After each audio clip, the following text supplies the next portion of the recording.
चलिए खबरों में आगे बढ़ेंगे, बात पश्चिम बंगाल की करेंगे। पश्चिम बंगाल में स्पेशल टास्क फोर्स यानी कि एसटीएफ ने आतंकी संगठन जैश ए मोहम्मद के एक ऐसे मॉड्यूल का भंडाफोड़ किया है जिसके तार सीधे पाकिस्तान से जुड़े हैं। वर्तमान में एक पौष इलाके में गिरफ्तार संदिग्ध आतंकी हमीद मंडल को लेकर जो खुलासे हुए हैं उसने सुरक्षा एजेंसियों की नींद उड़ा दी है। बंगाल एसटीएफ की एक टीम ने वर्तमान के रेनेसा टाउनशिप में एक फ्लैट में छापेमारी कर 23 साल के संदिग्ध जैश आतंकी हमीद मंडल को दबोचा है। ऊपर से एक दर्जी का काम करने वाला ये शख्स असल में पाकिस्तान में बैठे आतंकियों का मोहरा था। एसटीएफ के मुताबिक हमीम के फोन और जब्त दस्तावेजों में से जो राज खुले हैं वो बेहद खौफनाक है।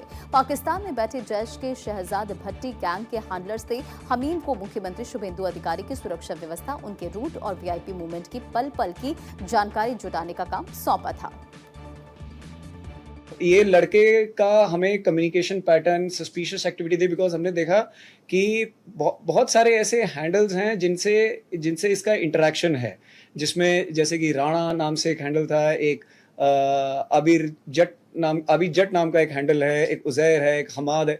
ऐसे हैंडल से इसका इंटरेक्शन दिखा जो कि बहुत ही सस्पिशियस थे और हमने वेरीफाई करके हमें पता चला कि ये सब हैंडल्स जो हैं वो पाकिस्तान से ऑपरेट कर रहे हैं।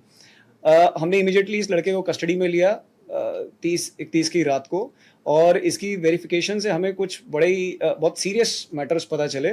एक तो ये कि हमारे जो राज्य के ऑनरेबल चीफ मिनिस्टर हैं वो इनकी टारगेट लिस्ट में थे, तो उन हैंडल से बार बार एक कोशिश की जा रही थी इनको कम्युनिकेट करने की कि हमारे जो ऑनरेबल चीफ मिनिस्टर हैं उनका मूवमेंट पैटर्न, वो उनकी कोई अनगार्डेड मूवमेंट, इसको लेके इनको इंस्ट्रक्शंस दी जा रही थी कि वेरीफाई करें और बताएं और खबर दें।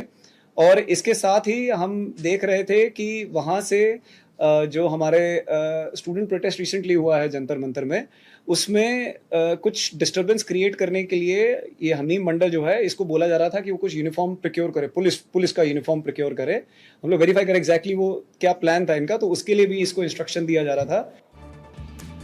साजिश सिर्फ बंगाल तक सीमित नहीं थी, बल्कि इसका जाल देश की राजधानी दिल्ली तक फैला था। पाकिस्तानी हैंडलर्स ने हमीद मंडल को दिल्ली के जंतर मंतर पर चल रहे छात्रों के प्रदर्शन में घुसने का निर्देश दिया था और इसके लिए उसे विशेष रूप से पुलिस की वर्दी का इंतजाम करने को कहा गया था ताकि वो पुलिसकर्मी बनकर आंदोलन के बीच बड़ी हिंसा और गड़बड़ी फैला सके।